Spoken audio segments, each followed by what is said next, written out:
ذرا سوچئے کوئی مسلمان ہو اور اس کو خانہ کعبہ کے قریب جانے کا موقع ملے، حج عمرہ کرنے کا موقع ملے، اس نے احرام پہنا ہوا ہو، مطاف میں کھڑا ہوا ہو، تو سوچئے اس کی حالت کیا ہوگی۔ اکثر یہ دیکھا گیا ہے کہ لوگ وہاں پہ اپنے گناہوں کی معافی مانگتے ہیں، گڑ گڑا کے معافی مانگتے ہیں، التجائی کرتے ہیں، لیکن یہ بدبخت شخص جوتا پھینک رہا ہے۔ ذرا اس کی گمراہی اور اس کی بدبختی کی انتہا دیکھیے، وہ جگہ جہاں پہ اپنے گناہ بخشوانے چاہیے تھے، جس کے بارے میں مسلمان کا یقین ہوتا ہے کہ یہاں پہ کی ہوئی دعا رد نہیں ہو سکتی، یہ شخص جوتا ہاتھ میں پکڑ کے پھینک رہا ہے۔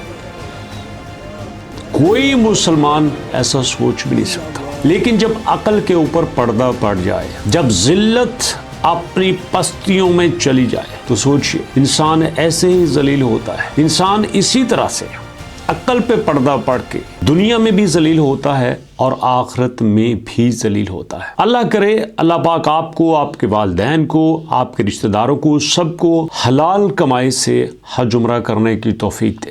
تو آپ وہاں پہ جا کے دیکھیں گے کہ انتہائی سخت سیکیورٹی میں کوئی شخص وہاں پہ اس طرح کا لباس پہن کے نہیں آ سکتا۔ جیسے انہوں نے ایک بنیان سی پہنی ہے، شرٹس پہنی ہے، اس کے نیچے ایک ٹراؤزر ہے بلیک کلر کا، ایسا نہیں ہوتا۔ آپ وہاں پہ بغیر حرام کے آ ہی نہیں سکتے۔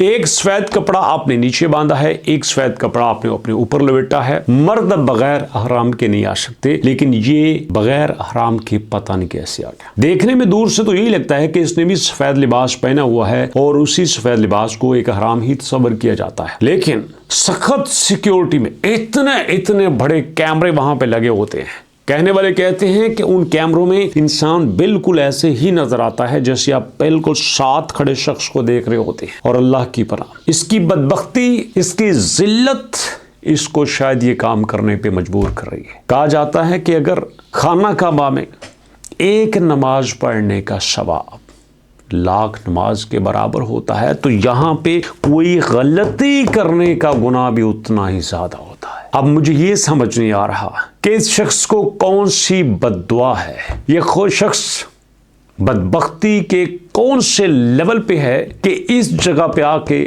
ایسی حرکت کرنے پہ مجبور ہوا ہے۔ جیسا کہ پچھلے دنوں میں آ رہا ہے کہ ایپسٹین فائلز میں بھی خانہ کعبہ کے غلاف کا ذکر ہے کہ ایک زمین پہ خانہ کعبہ کا غلاف پڑا ہے اور کچھ لوگ اس کو دیکھ رہے ہیں۔ کہا یہ بھی جاتا ہے کہ وہ وہاں پہ پہنچانے میں کچھ اماراتی خواتین کا خاصا کردار رہا ہے، لیکن میرا یقین ہے، بلکہ ہر مسلمان کا یقین ہے کہ کوئی شخص کچھ بھی کر لے، نہ اس کی حرمت میں کوئی فرق آ سکتا ہے، نہ اس کے تقدس میں کوئی فرق آ سکتا ہے، نہ اس کی عزت میں کوئی فرق آ سکتا ہے۔ ہر مسلمان یہ چاہتا ہے کہ میں اس کو بار بار دیکھوں، میں بار بار اس جگہ پہ جاؤں، لیکن افسوس کی بات یہ ہے، دکھ کی بات یہ ہے کہ وہاں پہ کچھ لوگ ایسی حرکت کر دیتے ہیں اور اس حرکت کی وجہ سے ان کے ملک کی بدنامی ہوتی ہے اور کافی حد تک مسلمانوں کو بھی تنقید کا نشانہ بنایا جاتا ہے کہ دیکھو یہ آپ جیسے ہی مسلمان ہیں جو ایسے کر رہے ہیں۔ تو دوستو، اللہ پاک آپ کو عزت سے وہاں پہ لے کے جائے، آپ حج عمرہ کریں، اور ایسے اشخاص اگر آپ کو وہاں پہ کوئی ایسی حرکت کرتے ہوئے نظر آئیں تو قریب جو شرطے ہوتے ہیں ان کو ضرور بتائیے گا، کیونکہ ایسے اشخاص، ایسے لوگ نہ صرف مسلمانوں بلکہ ایک انسان کہلوانے کے بھی لائق نہیں ہوتے۔ ان کو کڑی سے کڑی سزا ملنی چاہیے۔ ویڈیو کیسی لگی فیڈ بیک دیجیے گا، ملاقات کریں گے نیکسٹ ویڈیو میں، تب تک کے لیے اللہ کی امان۔